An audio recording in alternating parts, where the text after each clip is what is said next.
Hello, welcome. Hi. All right, so today we are going to get into test one. Notice that with my tests, right, they're a combination of multiple choice and true, false, etc. Kind of a standard test format that of which I'm not particularly proud, but you have unlimited submissions. So I somewhat expect you guys to ace this test, this first test. This won't be the case in the future as far as unlimited submissions, but with the first one. All right, so please take advantage of that and ace this thing, okay? So as I'm going through the names here, you'll bear with me.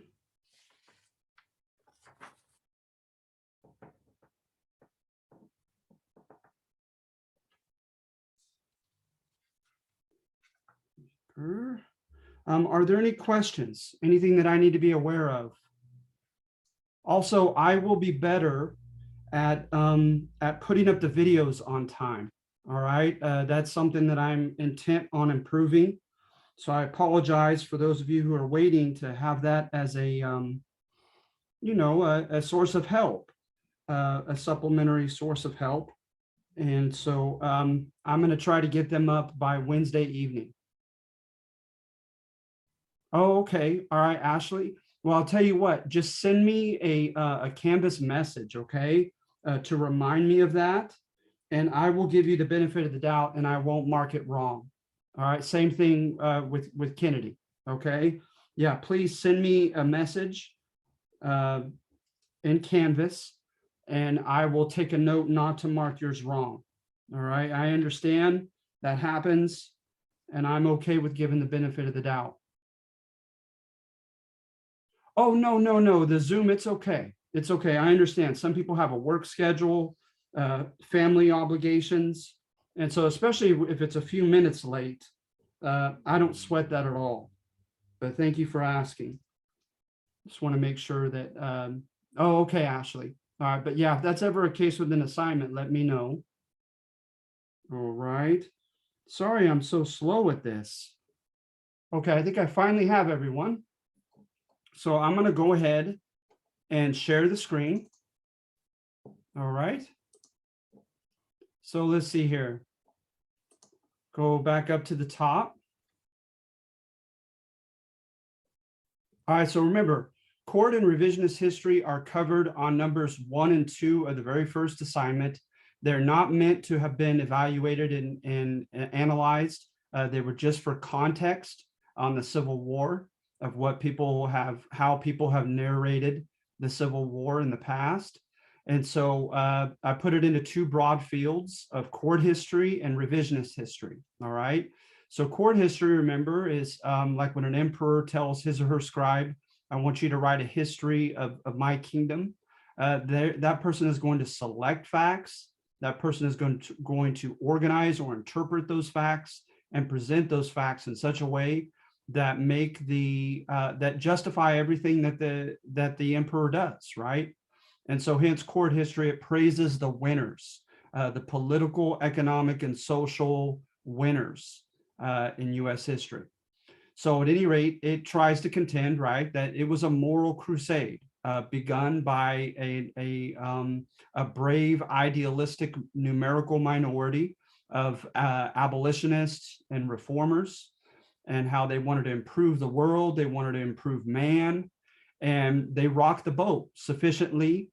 They, as well as events that were happening primarily connected to the West in the 1850s, rocked the boat sufficiently to force discourse and decisions on slavery that were rather definitive and influential everywhere, including the states where it already existed, of course, the Alabamas, etc.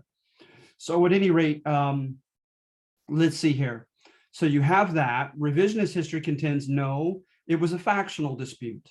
The bourgeoisie, the Yankee bourgeoisie up in the north, the planter class in the South, they wanted to have a factional ally in the West, and the best way to secure a factional ally, someone who votes with you on issues that pertain to your self-interest, is to have someone who basically is just like you, who does the same thing for a living, who has the same type of enterprises, etc.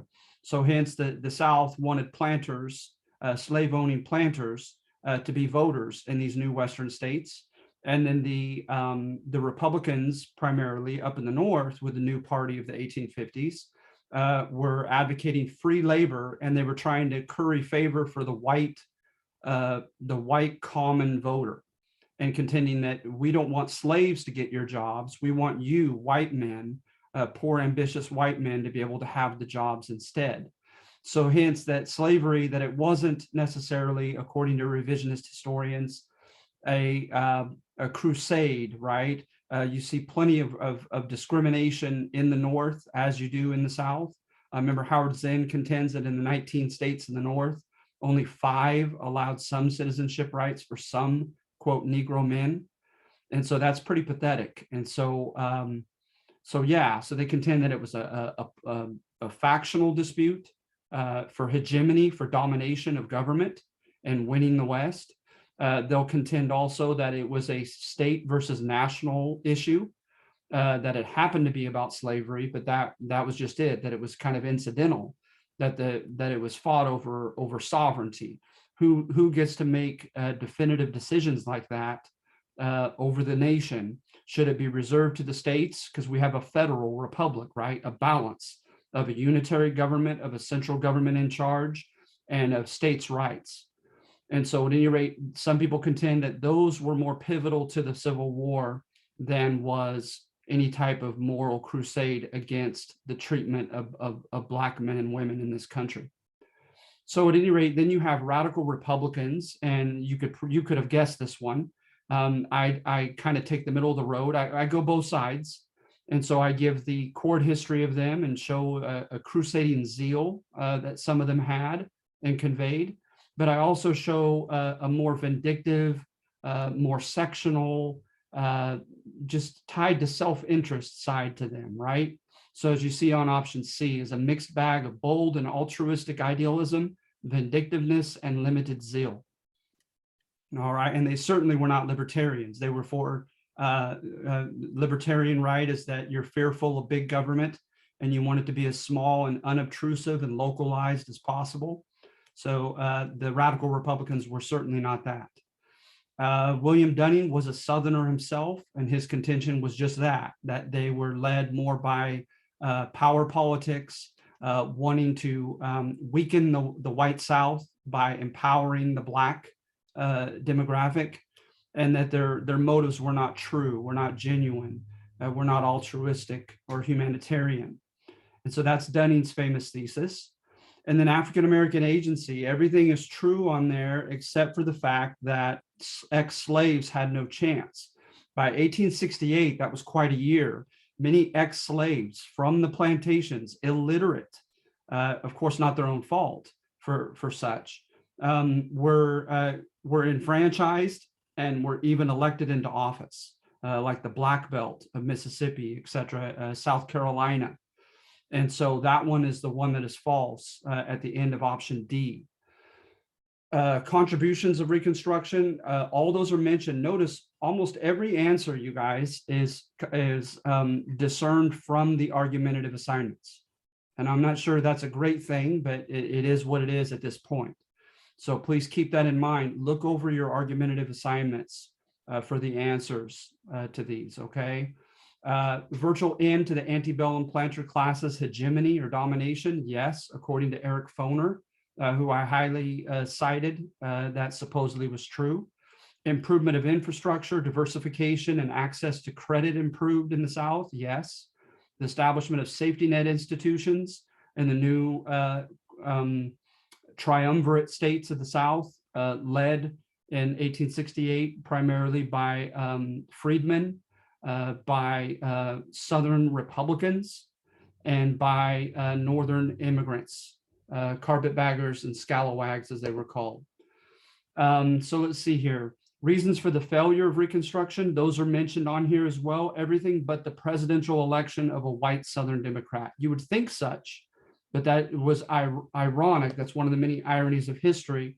It was actually the election of a Northern Republican that put the final nail in the coffin of Reconstruction, and that was Rutherford B. Hayes, who promised to take the troops out of the South. But a loss of pro quote Negro sentiment kind of waned in the span of 12 years from 1865 to 1877. Allegations of misrule, economic problems, going into debt with all their safety net legislation, all those things were mentioned in the argumentative handout. The 14th Amendment is huge, right? Granting citizenship and all the rights, privileges, and protections thereof to anyone born or naturalized in any of the states. So as long as you met that simple criterion of having been born or having been naturalized in any of the states, you were entitled to all those facets of citizenship according to the 14th Amendment. Then moving on to the West, if I could, Frederick Jackson Turner's thesis, right, was kind of court history, right, praising the West and contending that America is exceptional because of the West, that the West helped renew meritocracy, right, or rising by your own merit, and that the dangers and the opportunities that opened up in the West were relatively egalitarian, were relatively equal, put people on equal footing. And so we talked about supportive evidence for that. You have time periods and regions in the West in which there was virtually a state of anarchy, no institutions of police and sheriff departments, etc., no law and order. So you had vigilantism, the miners' codes, etc., to try to compensate for that. And you had some evidence of lawlessness in the newspapers, etc. The dangers of just the frontier steppe ecosystems, right? You have that as well. But let's see here. Exists in the topography itself as frontier steppe ecosystems everywhere in the world have always produced rowdy egalitarianism and meritocracy? No, that's not true. So let's see here. But we have looked at A as being true. Simply does not exist, as no evidence exists for overland trail passage or cow towns or mining towns being dangerous. No, that's going too far in the revisionist trail. There's just evidence for it. All right. Marxist history contends, right, that the capitalist system is inherently parasitical, that for some people to win, others have to lose. And those who usually win are those who have superior capital, who have money to contend with, to play with at the outset. So mainly corporations, right? So we talked about the pneumatic and hydraulic drill taking over mining, the mechanical reaper, thresher, and harvester combine taking over agriculture. And so those with money had a huge step up for those who did not. And so, yeah, you look at A there, right? Marxist history does not highlight economic opportunities for the common folk. It contends that they almost have to go beyond the system and they have to rebel in some form to have a shot at the American dream. The muscle slough or slough, I can't remember how to pronounce that, I apologize, in Southern California incident, that definitely would support revisionist history. Remember, that's when they were connected to the Topeka, Kansas Railroad, and it went in through that region and the squatters had to leave, and they even brought soldiers in there to evacuate them forcefully. They shot and killed a deputy, and it was, you know, kind of evident of class warfare, if you will, but more than that, of those who had political capital, who had connections to DC prevailing, right? So that would be revisionist history. Hispanics in the West, I remember I quoted a term from Hebert and De Leon's book on Hispanics in the American West book.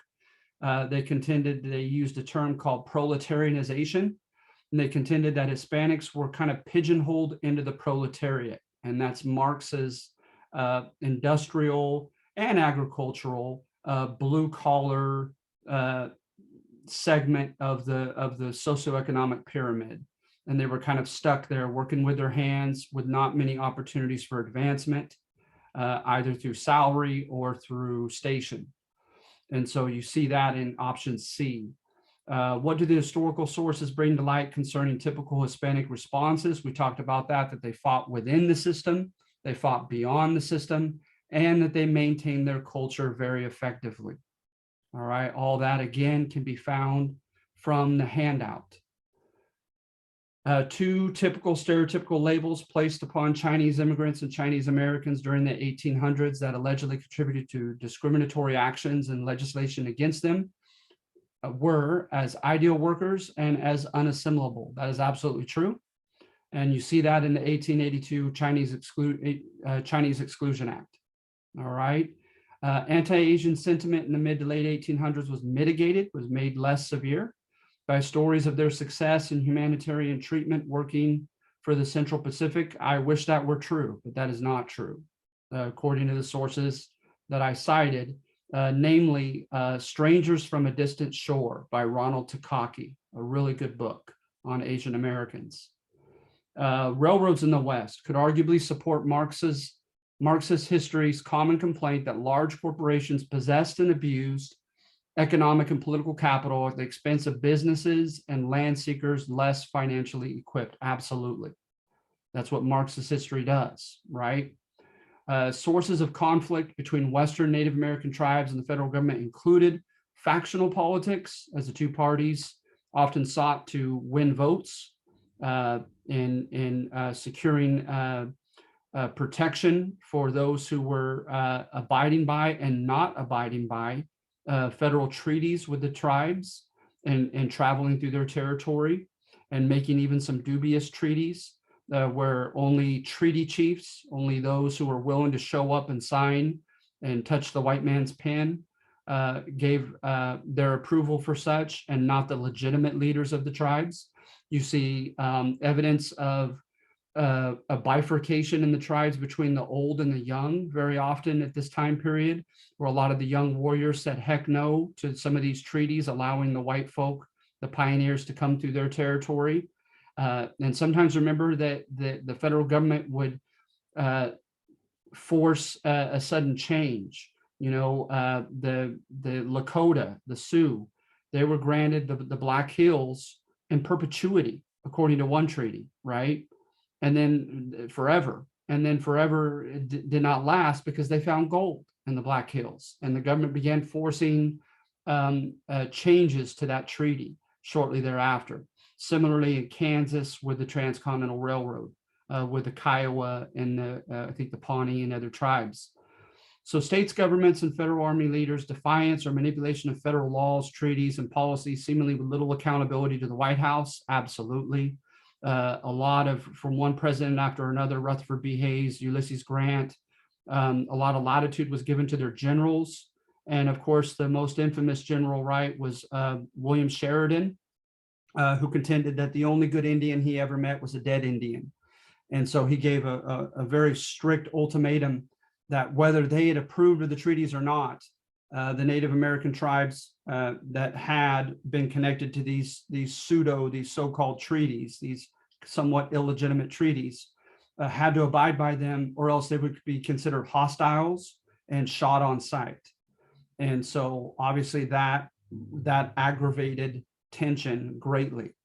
The role of individuals such as Department of the Interior and Armed Force leaders of Western theater, as well as some Native warrior leaders. So of course you have Red Cloud, you have the quiet deadly one in the Dakotas. They got a stone of them. Crazy Horse. My mind went blank for a moment there. And Geronimo and others down in the South along the Santa Fe Trail. They made independent decisions and attacked at times. And so it wasn't always the government that did such, but of course you could make an argument in defense of the Native American leaders for their defiance of these so-called treaties and laws. And eventually uncompromising U.S. demand that natives remain on reservations, even in the face of false signatures and poor treatment of those therein. All of that is true, all right, in very long-winded fashion there. The mechanization of agriculture and mining. By the way, you guys, I'm not going to go through all of them on test 2 and 3. I'm kind of, you know, my philosophy is that you want to crawl before you walk. This is the first test that you have become arguably, unless you've had my class before, confronted with by me, that has been subjectively written by me. I want you to get a taste of my style, if you will. But on test 2 and 3, what I'm going to do is I'm going to kind of triage. I'm going to go to the ones that I don't think are really necessarily clear from the argumentative assignments and go over those and then ask you if you have further questions. But this is the first test, so I have no problem with being more thorough in it. And please remember, again, I'm being redundant here, but you have unlimited submissions on this first one. So please take your time to ace it. What was not cited as an alleged catalyst for America's second industrial revolution? Abundance of natural resources and population, absolutely. Infrastructure development and efficient harnessing of power, absolutely. Legal protection of business development, yes, that was mentioned as well.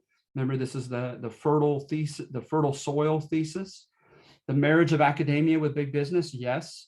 American 19th century consistent political support of union organization, no way. So that last one is not true.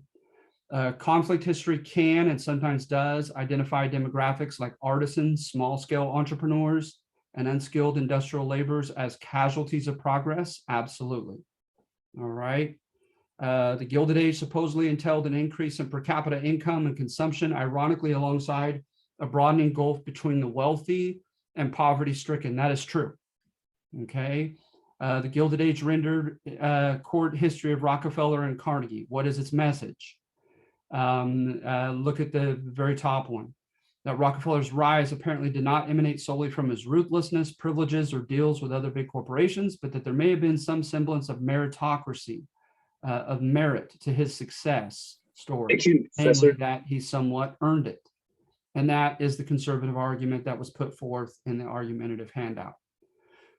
25, conflict history, Professor. Robert Barron's success in forming trusts, receiving rebates, engaging in price conspiracies, influencing stock market conditions, and achieving vertical and horizontal integration, taking over others in their industry and taking over every process of production to sale, as emblematic of a fair capitalist system in which the most shrewd and talented rightly prevail. Conflict history does not.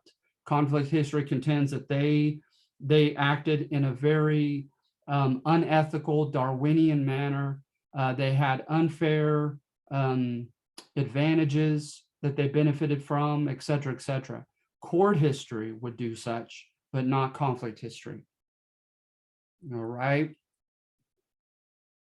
Which of the following was not used as evidence in depicting America's late 19th century republic as plutocratic, as ruled by the rich? A judicial political trend under the guise of laissez-faire protection of employers' right to contract to protect employers from state-level regulatory laws? Yes, that was used as evidence of a plutocracy. State governors and American presidents' tendency to intervene in labor strikes against those striking? Yes, that was mentioned in that number as well. The lukewarm enforcement of the Interstate Commerce Act and the Sherman Act that could have helped the little guys if it had been enforced more faithfully? Yes. Consistent congressional opposition to protective import tariffs? No, that one is false. Because they did kind of consistently support protective import tariffs, but they did it oftentimes for big businesses to help protect them against foreign competitors. Oh, wait a second, I'm sorry. That is true. So let me see here.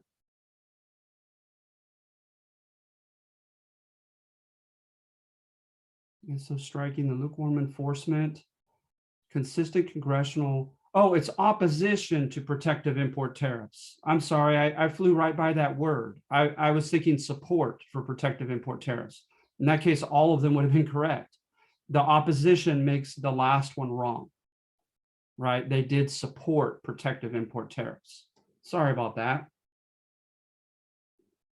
The Interstate Commerce Act and Sherman Antitrust Act were inherently consistent with laissez-faire principles? No, because they told employers how much they could charge. The fact that they made their prices uniform for everyone that's arguable as far as being consistent with laissez-faire principles. With government, let it be, let the economy do its thing. But the fact that they reserve the right to set price ceilings, and the Sherman Antitrust Act, that they could not act on their own with one another, right? And combining resources, making price contracts with one another, et cetera. That definitely goes against laissez-faire economics. So this is toward a trend that we're going to see when we do, after the test, the progressive movement for bigger government, trying to help the little guys out, but getting more involved in the economy and holding big business accountable. So that definitely is not consistent with laissez-faire principles. Laissez-faire is government, let it be, let the economy do its thing, let the players do what they want. The Wabash versus Illinois decision was utilized in the handout to convey an evolving Republican Party platform that increasingly opposed laissez-faire principles in favor of stronger government intervention. No, the Wabash case, it kept the states from intervening in business decisions. And so that one's false as well. Alan Trachtenberg's thesis, remember he said, don't hate the winners, hate the system itself. So let's see here. It looks as if it is C, suggests that an economic evolution of the whole system compelled the robber barons and other employers to run their businesses in such a way that led to class conflict. That's the one that you're looking for from the handout, Alan Trachtenberg's thesis, that the mechanization of production, fierce competition, that the system itself almost forced the employers, the big employers, the corporations to deal ruthlessly in their decisions, and how they treated their workers, how they treated their competition, etc. All right. Number 30, some historians suggest that the consumer revolution, modern professional sports, and the modern notion of leisure time were intended by big business to mitigate class tension. That is true. That's hinted at in our book, in Alan Brinkley's textbook. Some people contend, right, that it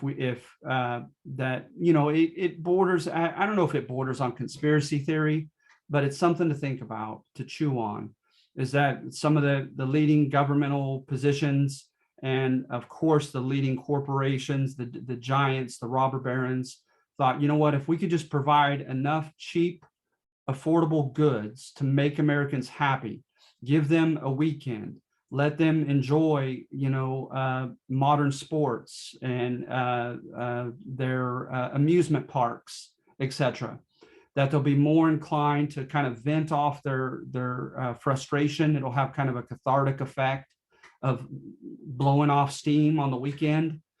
And also they might even rub elbows with the wealthy, going to the same professional boxing match or baseball match, etc., and that it might help mitigate class tension. Yeah, so that is true. Immigrants of the late Gilded Age were deemed as new primarily because they were not white Anglo-Saxon Protestant or from Northern and Western Europe. Yes, that is true in a very generic sense. In the class handout, Jewish immigrants faced by law discrimination? No, it didn't go that far, right? Faced anti-Semitism, but with help from one another and an absence of legal barriers, fared pretty well in the US concerning socioeconomic mobility or ascension, moving up.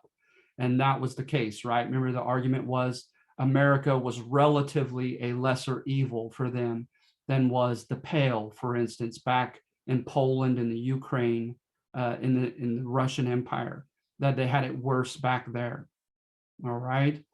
33, according to the handout, the late 19th century process of formal immigration and naturalization was, with the exception of the variable of communicable diseases, consistently congruent with Emma Lazarus's poem.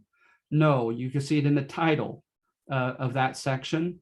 Contends, right, that we did not live up to the rhetoric of Emma Lazarus's poem that said, come, give me your tired masses, your refuse, and upon our distant shore, and we'll embrace them, etc.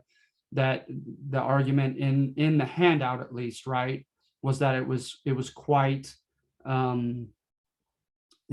hierarchical, it was quite discriminatory, It was quite stringent, not always, but very often, right? Through Ellis Island. According to the handout, Italian immigrants succumbed to labeling theory, becoming the criminals and violent political radicals the American public portrayed them to be, despite economic opportunities to escape the proletariat. This is very subjective, okay?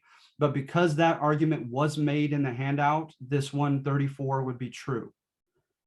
Remember, it was under the vicious cycle that the Italian immigrants lived under, that they were oftentimes ostracized, their opportunities were very limited. And then when they would try to find alternative means to pursuing the American dream, they were confirmed to be the very criminals and foreign, unassimilable demographic that they were labeled as from the very beginning, that they couldn't win. All right. So because it is made in the argumentative handout, 34 would be true. As with the infamous 5 points in New York, the instructor noted the correlation, not necessarily causation, between poverty, marginalization, being kicked to the corner, not having the same opportunities as everyone else, and crime. Yes, sociology, mass psychology, they get into this much better than I, but absolutely. All right. So are there any questions?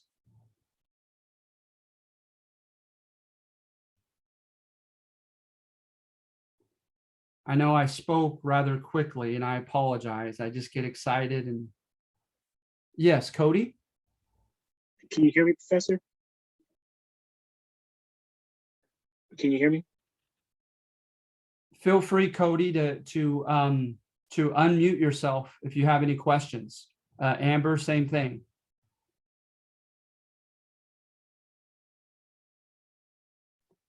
Oh, Professor, can you hear me? Can you hear me? No. Either one? Uh, I'd love to hear from you. can you hear me? Hi, Cody. I can't hear you yet. I can see you, which is great. Professor.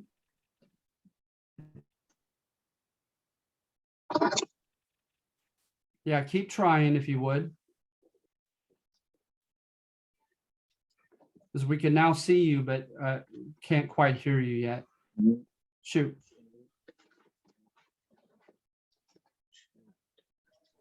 I'll tell you what, keep trying, Cody. And otherwise, if you could, how about the chat? I can look at the chat here. If you'd like to type something up as far as a question.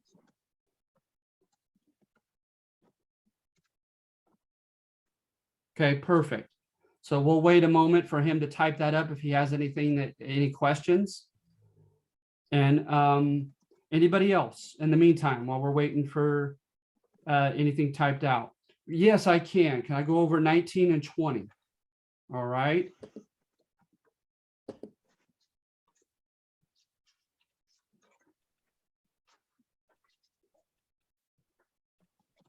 So let's see here.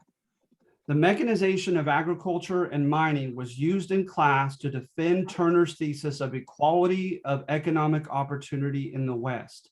It was not. Okay, so I see Amber 24 and 25 as well. Be happy to do those too. So number 19 is definitely false, right? Because remember, the idea is it helps out conflict theory, right? Those who look at winners and losers and focus on conflict in history, and they want us to empathize with those who lost in history, right?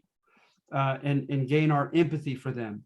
It contends that when things became mechanized, it gave a huge advantage to the wealthy, namely to the corporations who had the capital to buy this machinery. And this machinery made their production much, much more efficient, right? Where, like Howard Zinn contends, a certain, I completely agree. Yeah, I can't hear, unfortunately, Kennedy, I can't either, but this is the next best thing, I guess, until we can hear from them. I hope it's nothing that I was supposed to do. In the past, I haven't had to do anything. The students have just been able to unmute themselves, and it happened that easily. But if it's something that I need to do, I will look into that at the end of this video. But if you would now, yeah, type something up for me and I'll be happy to address it here in the chat.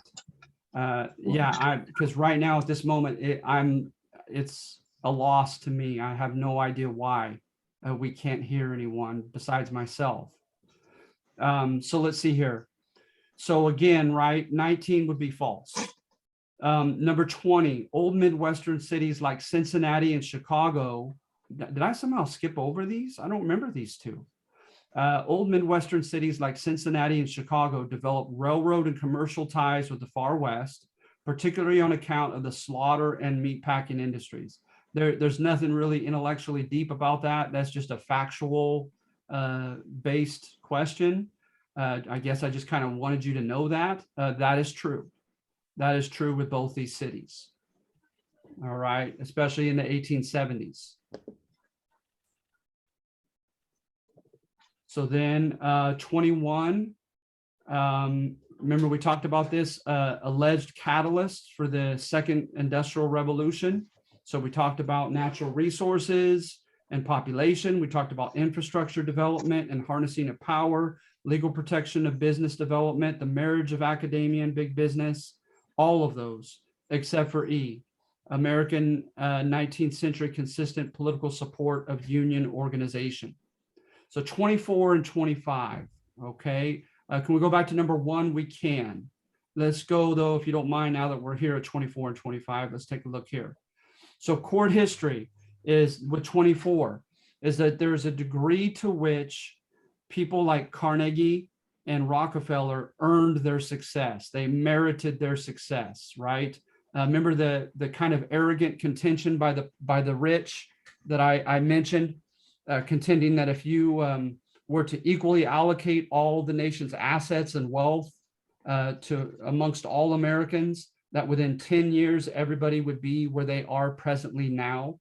And so that type of assumption that people rise or fall by their own merit with characteristics like diligence, intelligence, initiative, being willing to take risks, etc. Right?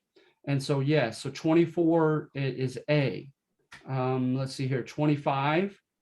Conflict history depicts the robber baron's success in forming trusts, receiving rebates, engaging in price conspiracies, etc. As emblematic of a fair capitalist system? No. Conflict history contends that they received unfair advantages. They had too much leeway to engage in unfair Darwinian predatory practices that gobbled up the smaller competitors and gave their employees little opportunity to rise up. So 25 is false. So I'm just going off these questions, okay? Let's see here. So I'm going to go back to Cody asked about 21. So again, the alleged catalyst for the the second great industrial revolution is everything that you see on 21 with the exception of E as an elephant. American 19th century consistent political support of union organization, that is simply not true. So E is the one that you would cite as not true for 21. All right. Now I'm going to jump back up to number 1. So please keep throwing them at me if you have more on this chat, okay? Come on. Court history of the Civil War suggests that the nation, look at option B, experienced a moral crusade against the injustice of slavery, which had begun from a morally sensitive, courageous, and loud minority, aided by polarizing events and the timely support of President Lincoln. So B as in boy is the one that you're looking for number 1. Number 4, William Dunning's thesis that let's see here, 10 and 11 as well, okay. Number 4, I want to keep this chat box open, but be able to see the question. Oops. Thank you for your patience. William Dunning's thesis contends that radical or congressional reconstruction emanated from Northern and Republican Party idealism and good intentions. No. William Dunning was a Southern historian himself, and he contended that the Northern Republicans had ulterior motives, power, to divide and conquer the South, to split the South between black and white, to win Southern black and eventually even Southern white voters over to the Northern Republican Party, etc. So number 4 is certainly false. All right. And then evidence supporting Turner's thesis, as you look at A, is certainly true. Consists of times and areas in which legal institutions seem to have been absent, of dangers unique to the West, perhaps indiscriminate, and of unique opportunities technically open to all, like land offers and mineral rushes. That is true. Exists in the topography itself? No. Simply does not exist? No. So you're looking at A for number 10. All right. And then number 11, Marxist history challenging Turner's thesis involves Marxist claims that big money eventually prevailed corporately in the West as well as in other regions. And that's it right there. Marxist history does not highlight economic opportunities for the common folk, as you see in B. And it's certainly not both. All right. Anyone else? Any other questions that you'd like to type in the chat? I'll be happy to address.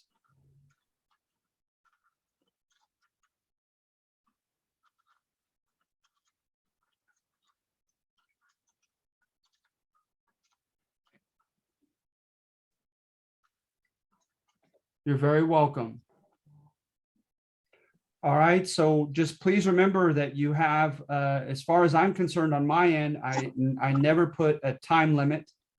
And so I'm not aware of a time limit unless you leave your computer for a while and it might log off. So be careful of that. And that's just simply something pertaining to Canvas itself.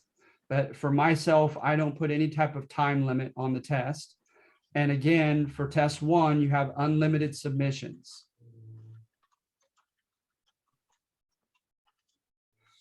All right, so from Cody, for question 21, would the scientists that Rockefeller hired be an example of the marriage of academia with big business? Absolutely.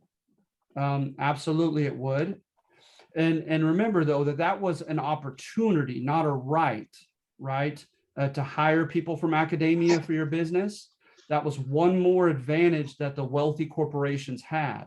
They had that money in their budget to set aside just for that.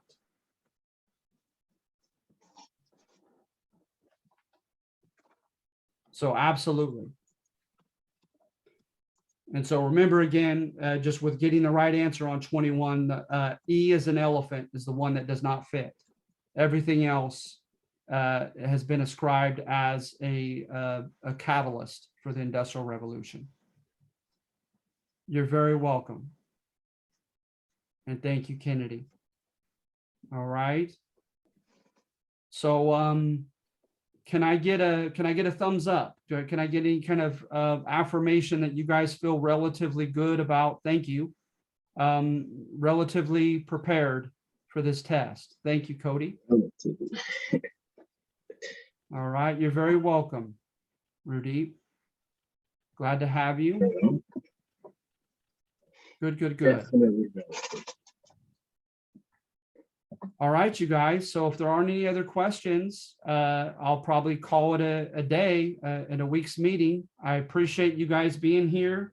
I'm happy to give you at least 5 extra credit points added to your raw score on test 1 for being here today at this Zoom.